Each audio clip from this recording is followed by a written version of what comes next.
talking about the Signal report, and so the AP is out, the media is out there, the mainstream media, I should say, and they're saying that Secretary Hegseth put U.S. personnel, put the mission at risk using the Signal messaging app to convey what they call sensitive information. However, also points out that it is declassified.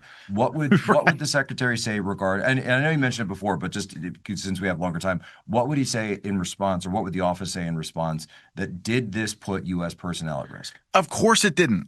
And the proof is in the pudding of the actual operation. Like, Operation Rough Rider was wildly successful. We achieved the desired end state. No U.S. personnel were wounded or killed. Operation Rough Rider was wildly successful. So obviously Americans' lives weren't put at unnecessary risk. The secretary, I've said it before and I'll say it again. The secretary, when he's in these meetings and he's in these operational plans, in these operational planning sessions, he listens to uniformed military personnel. He asks great questions, and he adheres to and believes in the commander-in-chief and President Trump, which, by the way, is something that's different from the president's first term here in this building. The secretary is a great advocate for the president, believes in him here in this building, and ultimately he's very decisive. So you're going to see a bunch of headlines that have come out about this Signal stuff, but the most important thing for the American people to know, Jack, is the narrative back then was that the secretary disclosed classified information and therefore, because of that, broke the law. That's not true. The report found that the secretary did not share classified information and did not break the law. And in fact, one of the only things that the IG recommended was more cyber awareness training throughout the so not again. Yeah, first of all, not again. If you've been in the military, this is a little bit. It's very much an inside joke for the. Exactly. DOD Cyber Awareness 5.0. Is it still 5.0? When I'm 5.0, it's probably 10.0 now.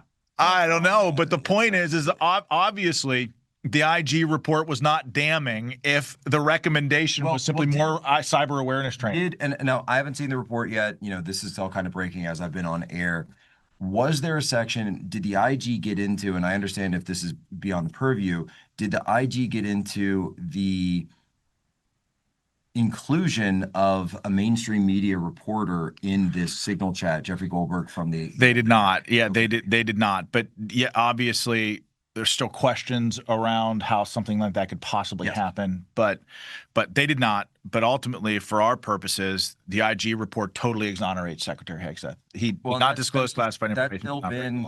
And I'm just going to say it, for someone who's done so much adversarial journalism against President Trump and against members of his administration, this was the guy who came up with suckers and losers. That guy. And so to say that it was a random inclusion on a Signal chat like this of that guy, beyond, and I was going to say prior to when you walked in, you actually cut me off when I was making my point that, sometimes on Signal, you can only see the first two initials of the name. And so, okay, JG, I've got lots of people in my phone that might start with a J or a G, a friend or a relative or whoever. What are the odds that the person that comes in that has the J and the G is the guy who made up the suckers and losers hoax?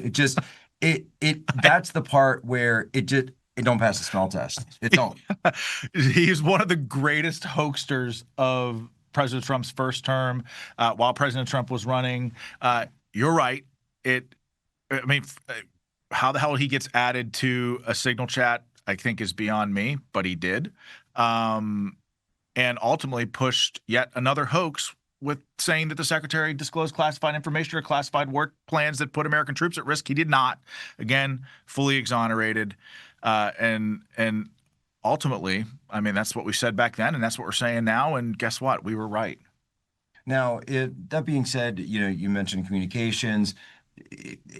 Is there something that the DOD is working on beyond this to kind of this platform to be able to work on with government devices, to be able to have these high-level communications? Because I remember taking a step back and thinking about it and saying, when you have members of the cabinet, when you have them going all over the world, working for the president, working on his administration, working on his priorities all over the world, all over the country, different parts, I can see the need for having a way to communicate electronically to be able to cut across all of the boundaries. There's It's obviously a purpose for this. it's such And a great so point.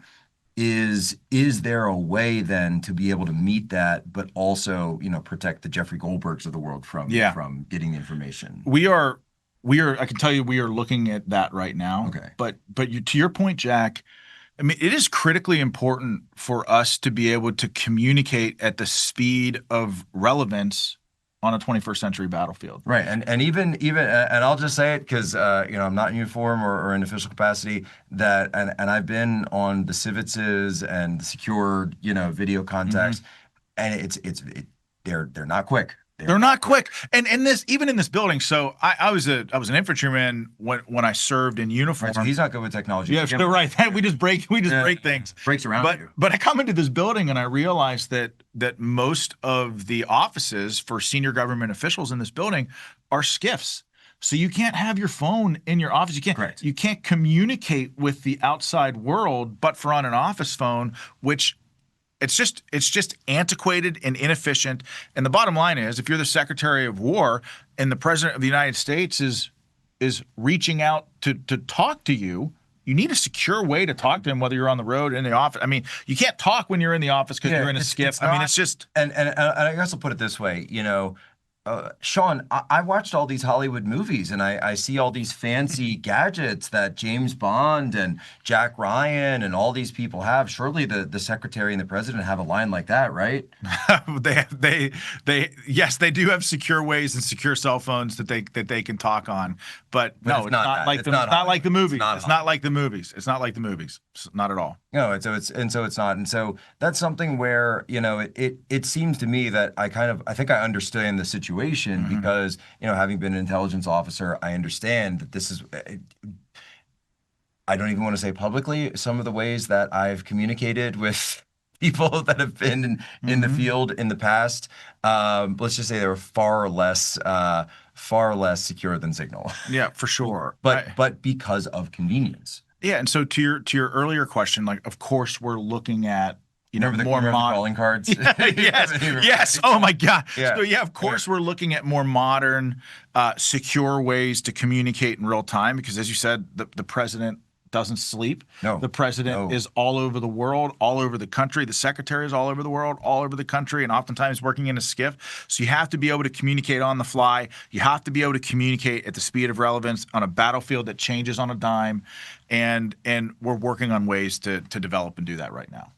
What is now? I only have you for a couple more minutes. I asked Press Secretary Wilson yesterday regarding this Senator Wicker and this situation over the U.S. Senate. Mhm. She said that there was a phone call between the secretary and Senator Wicker. I think that was the first time Mhm. that's been publicly acknowledged. Could you tell us anything else about that phone call or the current status of all that?